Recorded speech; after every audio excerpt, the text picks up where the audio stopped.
Mukhang ito na nga yun. Di ba tatawid tayo ng ilog nun? Pusang gala, ginagamot na par. Napatay nila par. Sila yung bida.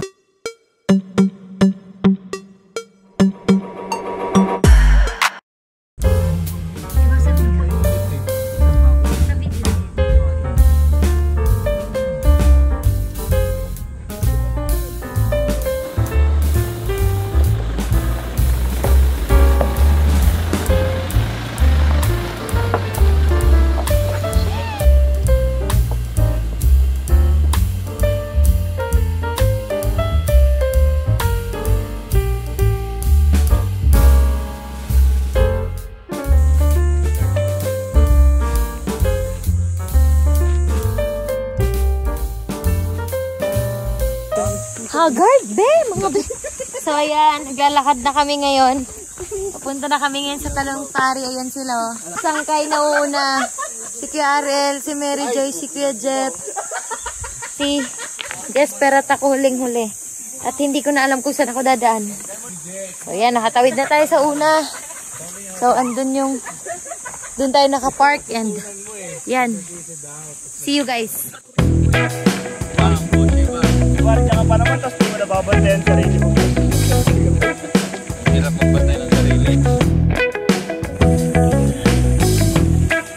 Hindi naman galong kalayo yung lakad dito. Hi guys! So yan, grabe wala pa mas malayong lakad dito. Ayun na yun? Ha? Nanay? So, ito na guys. Ito na mga sangkay. Narating na namin yung pinagpaguran naming lahat. Dito na ulit tayo. Dito na tayo ulit. Kaya, sulitin natin. So, nakarating na kami mga sangkay pero na-surprise kami sa nakita namin sa ilog na ito. Kasi ito talaga yung gusto naming balikan, no? Tapos, nung makita namin, ayan, as you can see naman mga sangkay, no? Wala na pong tubig kaano. Akaunti na lamang po yung tubig na dumadaloy at maraming parte sa ilog na ito mga sangkay. Wala na po talagang tubig.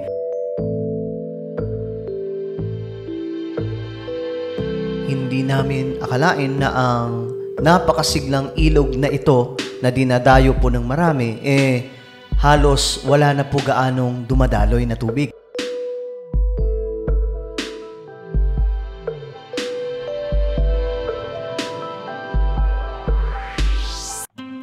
At isa lamang po ang naisip ko dito mga sangkay, that it may be because of climate change na nararanasan ngayon ng ating planeta. Maraming mga ilog ngayon ang nawawala na po ng tubig gaano at nagkakaroon na lamang po ng pagdaloy na maayos kapag tag-ulan.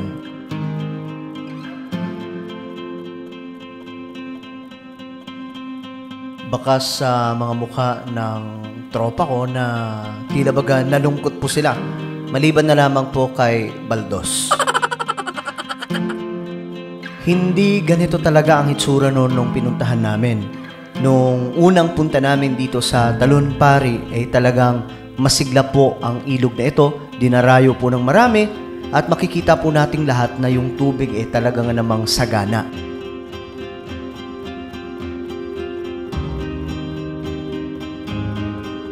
Kaya I advise sa lahat ng ating mga kababayan na syempre alagaan po natin yung ating kalikasan para naman makita pa po ito ng mga susunod na henerasyon.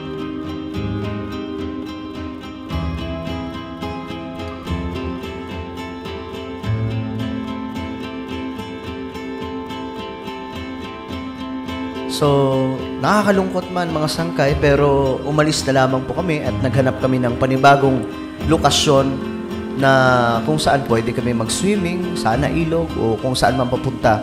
Basta ang mahalaga ma-enjoy po namin yung araw.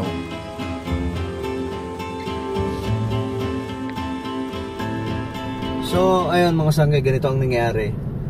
Hindi kami natuloy doon sa aming pupuntahan sana. Nandun na kami kasi sobrang hina ng tubig. Sobrang hina po talaga. Kaya nga may nakasalubong kami na papunta din doon. Mag-swimming din sila. Malamang baka bumalik din yun kasi ang dami po nila eh. So, ngayon, ang solusyon namin ay maghanap ng panibagong spot.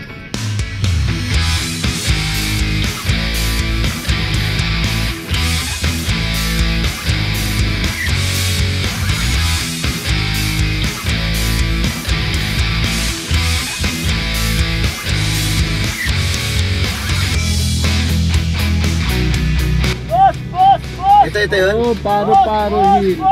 Paro-paro hill. PRL. Check muna natin bago tayo mag-decide na ano. Baba, Mayora. Pwede pa i-check muna natin, Cam. Tanong mo, ako nga magtatanong. Ako magtatanong din.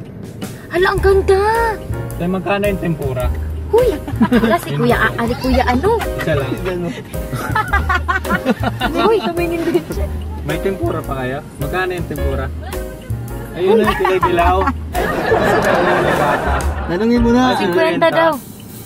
Ah, sige po. Yung resort na lang pala. Sa resort na lang tatanungin ka. Aki. Kayo po yung ano? Kayo po yung nag-assist dito? Si ate Pag pala magaling magpatawa, ma, may discount. May discount? May bayad din nagpapatawa.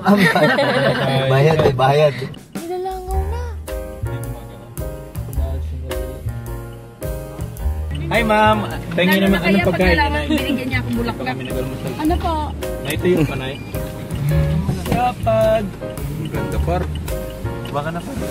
Ano boy? Baka na par. So palpak na naman ang aming napuntahan. So no choice na naman kami, kundi maghanap na naman ng panibagong location. At eto po ang nangyari. So hello guys, nandito kami sa Mountain View and guess what, ba't kami nandito? Kasi dapat doon kami sa Talon Pari and then hubas. Alam niyo ba yung hubas? Syempre hindi kasi hindi kayo Bisaya. Hubas, it means wala na masyadong tubig. Madumi na yung, kumbaga, hindi na siya falls. Naipon na yung tubig niya. So, malansa na yung kasi nilulumot na. Then, kaya napagpasya na lumipat. Kasi maarte kami. Charis. So guys, naririnig nyo naman yung tunog, di ba? Tunog ng ano yan eh. Ano ba tawag dyan? Kuliglig ba yan? Yep. Tunog kuliglig. Kuliling. Ano? Kuliling. So yun, yan yung mga tumutunog ng ano eh. Kuliling talaga. Yung mga pang probinsya talaga, yung mga nasa punong kahoy yan eh. Parang ano. Basta yun, kinukuha namin yan ng mga bata pa kami. Inakyat namin sa mga punong kahoy. Naririnig nyo, natural na natural mula po sa ating kalikasan, no? So bigla nga kami dito nalipat, no choice mga sangkay. Pero ayos naman. Saka mas maaliwalas dito. Diba? Walang maingay kasi kami lang yung guest.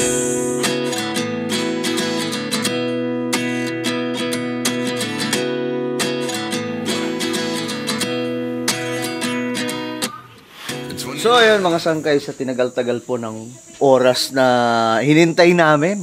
Ngayon kakain na po kami. Oh boys, ready na?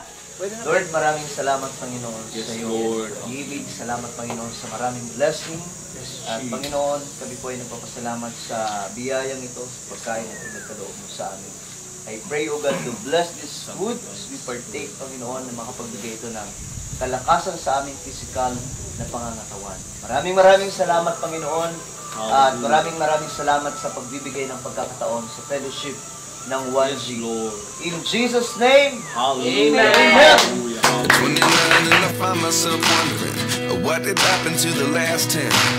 I ran away with my life, fast forward, never turn back again. It's kind of funny that the more we pass time, the more we need to set the rewind. And 19 was the year I had to leave you, but now I'm seeing all the signs. Is this really happening? I can't believe it's true. I'm just as surprised as you. Is this really happening?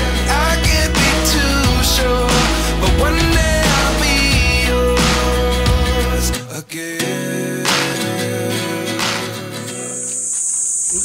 Mag-kiss nga kayo. Bati na ba kayo? Alam nyo, maraming nag-aantay mga solid sangkay. Magkabati kayo. Bati naman. Oh, bati na. Patunayan nyo sa mga solid sangkay na bati na kayo. Kiss muna. Kiss. Batiin na kami yan. Mukha lang talagang laging may kaaway yung mukha niya. Paano natin mapapatunayan niya sa mga solid sangkay? Bigyan nyo ng pruweba. Babalihan ko talaga. Baka nakakalimot ka, boss. Takuri lang hawak ko, may kalan ako. Hindi mo nag-aaway na naman kayo eh. Baka matay nga. Oh. Ayan na, kasi. Ay, kalama. Kiss mo nga, kiss mo nga. Makasangkay kahit nagalit ako dito. Kahit ang muna yung tatanong. Ginagawa ko pa rin yung obligasyon ko sa kanya. Oh. Indian pa, nakakanakanak. Oo, sa akin pa tuloy. Yung iba. Maganda yung mga tattoo ko yan. Tinatawag na minimalist combo. Anong ibig sabihin yan? Yan. Walang ibig sabihin yan. Magkano bayad mo sa patato? Walang bayad dyan. Kaibigan ko yun. Kilala niyo ba si Ricey? Yung ex-Discastakli? Tsaka si May meaning kasi yan, par. Mami Tony Fowler. Yan, may Sus. meaning yan. Idol niya kasi sila. Negative. Ang meaning nito, May combo ano yan. yan, racket yan. Racket na may utot. Pag umuutot siya, ito yun. Sign yan, utot. Kanta yan. Yan, ito naman, pang king. Ayun yung spaceship. Pang king, kasi feeling niya king eh. Ito naman. He's the king of his own life. Yan. Barkong papel. Ito naman, barkong papel. May meaning din yan. Ano meaning yan? Lahat yan kasi may meaning. Oh, may meaning daw yan, pero hindi niya alam kung anong meaning. Ito. Pana-pana. Dito, nagsisend yung mga mensaheng ano. Yung... Mga bastos. Oh, yan. Diyan ka magaling eh. News, na naman ako eh. Wala pa eh. Okay na to. Off mo na yan. Ano bang correct nito ni Ariel? Ang baho mo. Trip ko lang naman to eh. Pakita mo yung tattoo mo. Huwag na, nahiya ako eh. Kompleto. Ganda, no? Parang racket ni Kim Jong-un eh. Ang layo ng point mo. Hindi malayo yung point, ikaw ang malayo. Lumalayo ka na sa Panginoon. Medyo guilty siya ng partner. Alam mo lahat ah. Yan. Panalo sa'yo eh, kahit ano eh. Siguro sa saktukan pwede.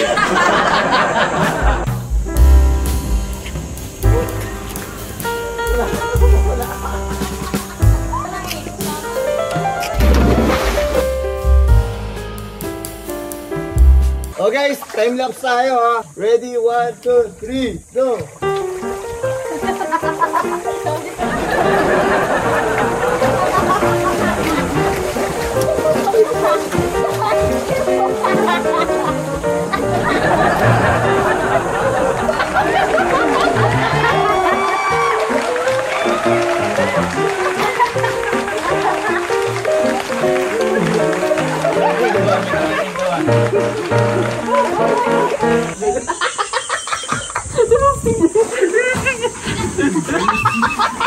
Technique naman niya akin. Baklang-bakla.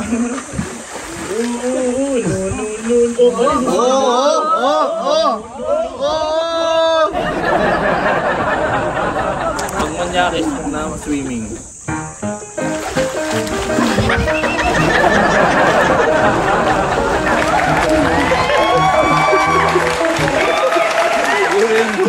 Ganun lang yun oh. Hanggang sabihin matakot ka. Hanggang titigil. Hanggang wala ka. Hanggang sa matakot mo to. Paano swimming si Baldos? Pakita mo yung pagiging silayon mo, no?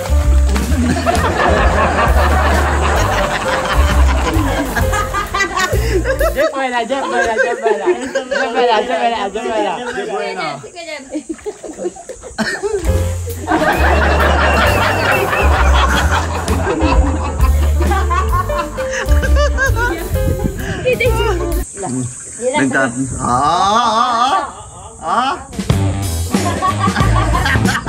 I wanna be good, I wanna be good.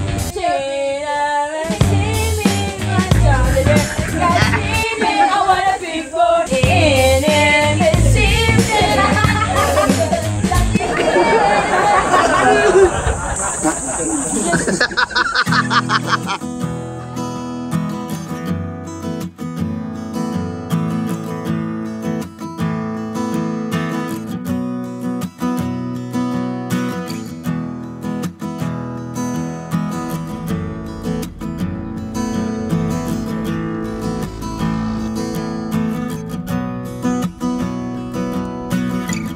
And finally mga sangkay, natapos na po yung isang araw namin at eto, pauwi na po kami sa aming mga sariling tahanan at masaya din mga sangkay, no? May mga ganito tayong ginagawa.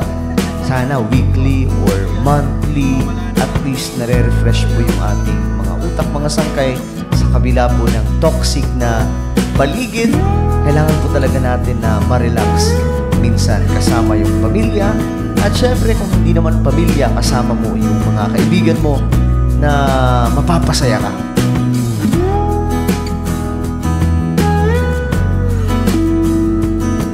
And yes, we're going home and see you on my next vlog. God bless everyone.